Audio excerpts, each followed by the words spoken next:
Hello students, we will continue the same chapter, that is My Unknown Friend, written by Stephen Leacock.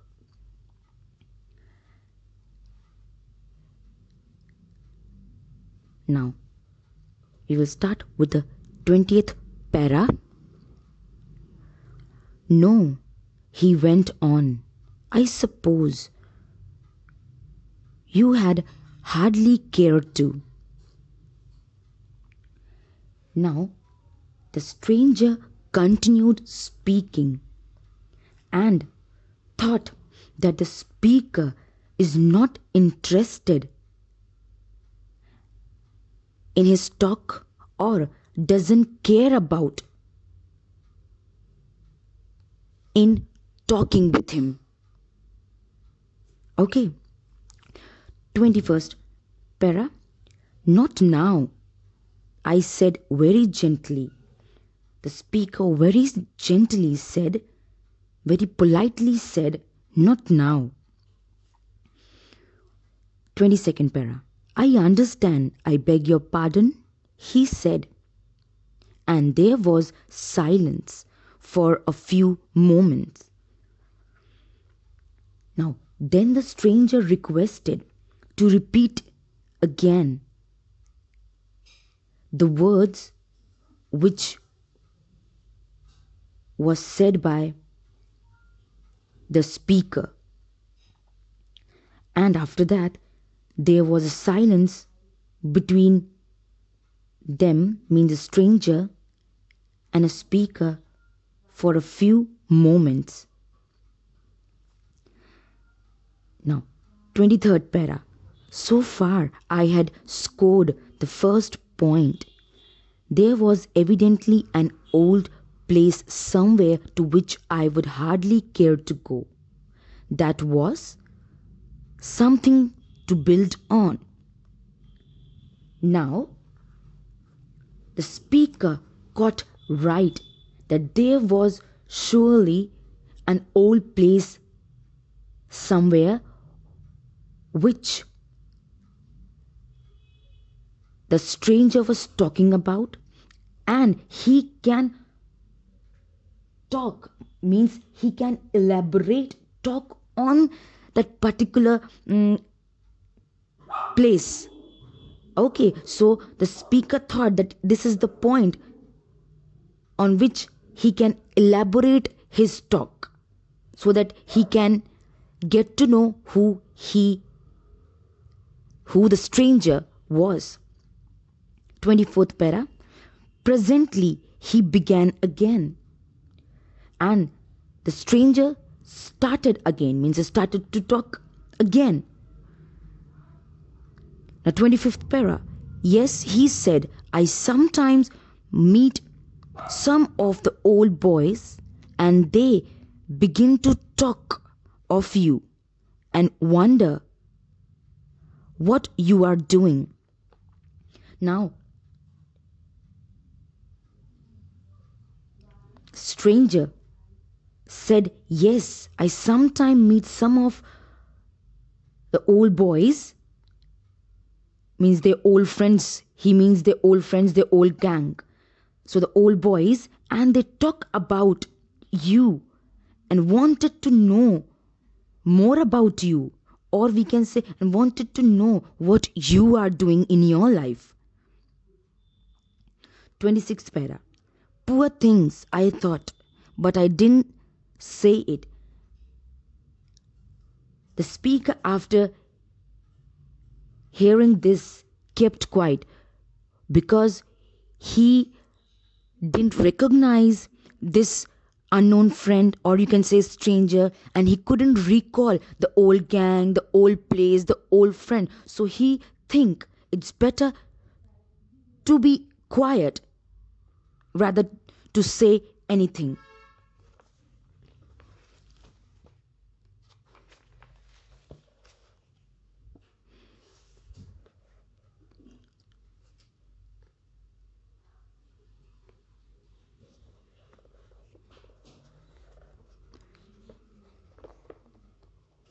Now, I knew 27th para. I knew it was time now to make a bold stroke.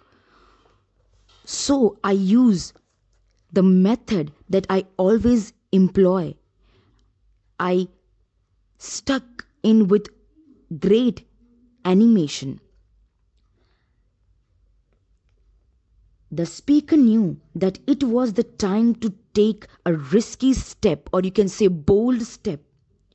That is to ask more questions to know who he really was. Means who the stranger was. So the speaker used the method which he always used and spoke very confidently and eagerly. So he started to employ his old method. Means bold stroke means, or you can say method here. Method I'm talking about questioning him. To begin to question him. To know more about him. So he used this method of questioning so that he may know who he really was. And this was the time he used this method. So and spoke very confidently and eagerly, so that he may not, means the stranger may not point out that the speaker doesn't know him. 28th para. Say, I said, where is Billy? Do you ever hear anything of Billy now? I said with confidence, where is Billy? Now, who is I here? I is a speaker because he is using now the method of question and answer kind of method. Okay, so I said with confidence, where is Billy? Do you ever heard anything of Billy now? What is he doing? Where is he? This was the bold step he has taken. 29th para. This is really a very safe line. Every old gang has a Billy in it, see? Now the speaker has picked up such things so that he may be on a safe line. Okay, so this was a very safe question to ask because every gang has a Billy in it. So that's why he picked up this question. 30th para. Yes, said my friend. Sure. Billy is ranching out in Montana. I saw him in Chicago last spring. Weighed about 200 pounds. You wouldn't know him. Now, yes, my friend, Billy. Now he's saying yes. Yes, my friend. Who is saying this? The stranger is saying, yes, my friend. Sure. He's saying this because he's showing the speaker that he knows Billy very well. So he said, yes, Billy is in Montana, which is in the United States. Okay. And is taking care of a large farm. I saw him in Chicago last spring. And he became fat. He has gained weight, became fat. He has become fat and means he has weighted, or he became very fat. And now you wouldn't recognize him because he has gained or he has put on lots of weight. 31. No, I certainly wouldn't, I murmured to myself. No, I obviously, means he murmured to himself, no, I won't recognize him. Why he said that? Because he didn't recognize the stranger getting in the who got in the compartment. So how he will recognize this Billy, right, students? So he didn't recognize him. That's why he murmured to himself.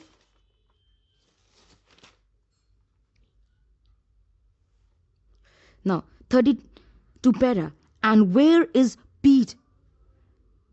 I said, this also was a safe ground. There is always a Pete. Now, and where is the Pete? The speaker said,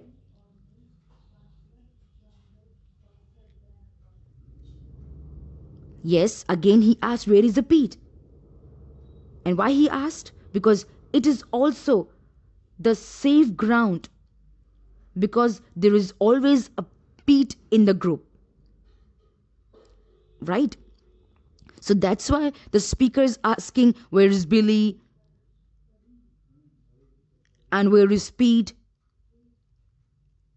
So he again asked, where is Pete? Because always Billy and Pete are those safe side people. They always, Billy and Pete, they are the people who always be in the group. Right? So that's why he referred it, because there is always a Pete in the group.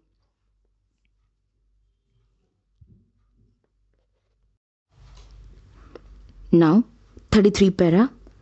You mean Billy's brother? He said.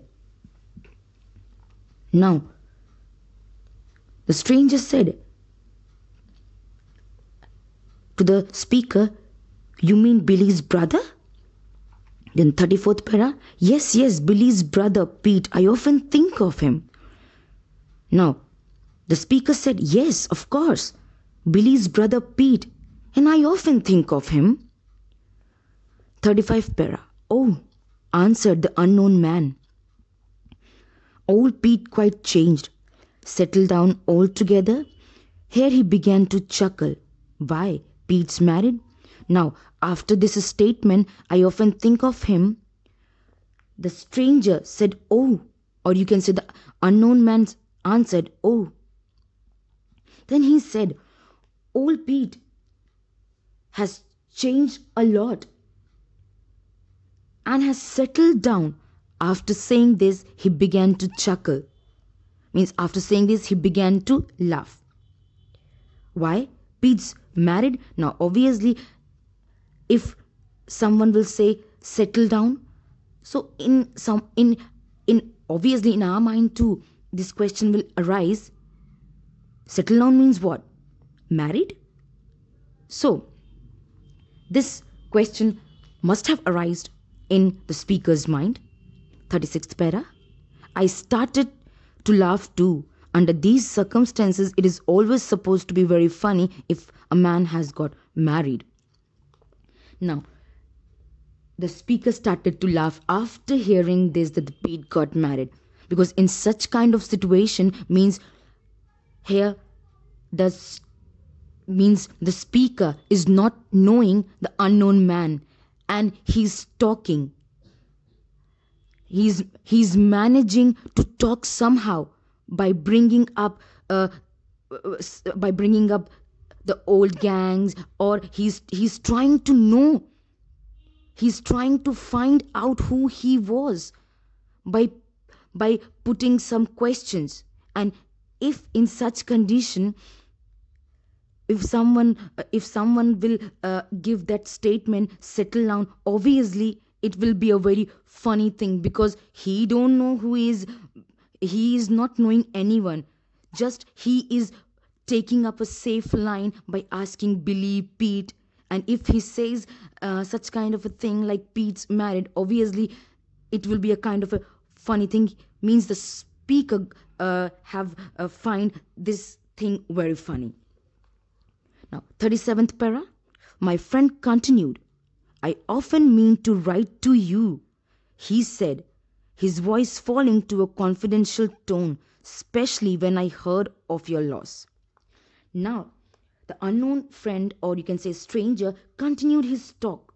and said that I thought of writing to you. Means writing to you means he's saying to the speaker, I often thought of writing to you.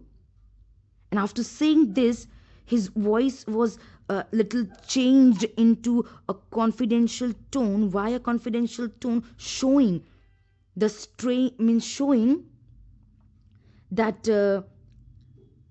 his words were very true. Okay, are you getting, students? The unknown friend or the stranger continued his talk and said that I thought of writing. And after saying this, his voice changed. Why? Because stranger was showing that what he's talking is really true. He was about to write a letter. And after this his his tone started to fall, especially when the stranger said, when I heard about your loss. Now, 30th para, I remained quiet. What had I lost? Was it money? And if so, how much? And why had I lost it? I wondered if it had ruined me or, or only partially ruined me. Now, the speaker remained silent. He was quiet, thinking what he had lost. Was that money? Many questions was arising in his mind. What I have lost? Was that money? And if so, how much money I have lost?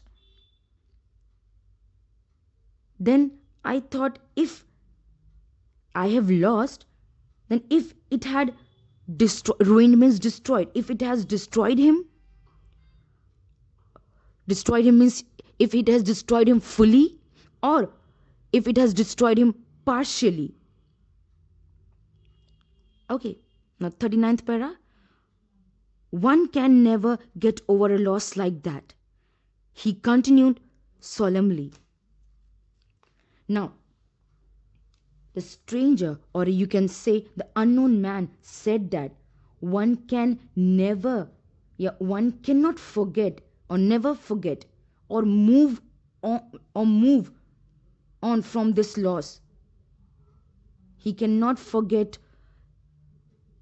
this loss, and he continued his talk very seriously.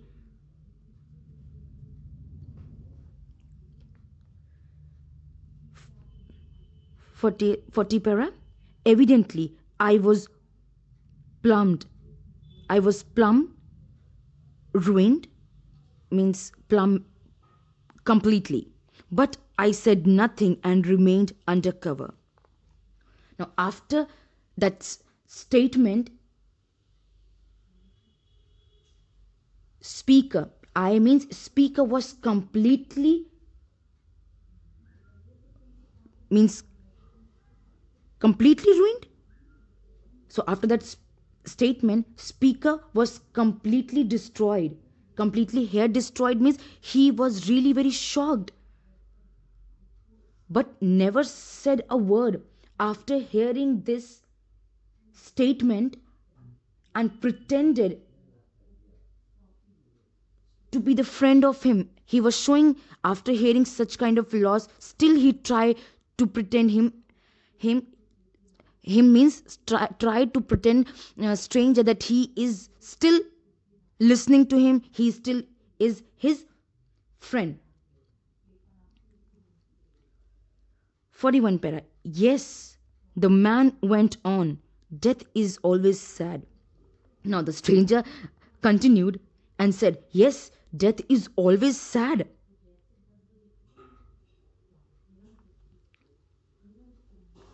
"42 para.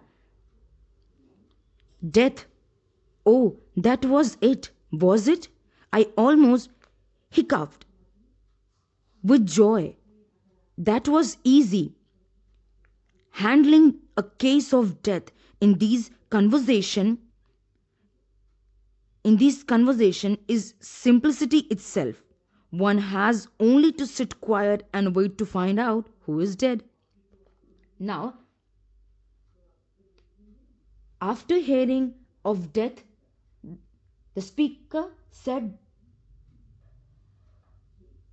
after hearing the death, the speaker said, that was it. Means obviously after listening about death, he said that this was it. Means this was the loss you're talking about. That's why he said this was it. This was the loss you're talking about. He got hiccups. Means he got hiccups with a joy. Okay, he got hiccup with a joy. Means, oh, because that will be easy. Why he had a hiccup, or why he was little excited, or why he was very full of joy? Because that will be very easy topic to talk, and the conversation will come very simple, or the conversation will be very easy, very simple. Why? Because in such a case, in the case of death, one has to sit quiet and try. One has to sit quiet and has to find out who is dead. Right? So that's why he find it very easy, because he has to sit quiet and just listen that who the stranger was talking about, or who is dead. Now 43 para. Yes, I murmured, very sad, but it has its other side too. Now, after hearing about the death, the speaker hiccuped with a joy, because in such a case, in a case of death, he has to be very quiet and listen, or has to find out who is dead. So that's why he murmured, means he spoke very softly. Yes, it's very, very sad, but it has other side too. 44 para. Very true, especially, of course, at that age. Yes. Stranger said, yes, it is so. It is very true. The death is obviously sad. So the stranger said, it is so true, especially at that age. If he is talking about at certain age someone has died. He said, though the death is very sad, but it is also true. If someone died, so no one can stop the death. So he's talking that someone has died at certain age. Thank you, students.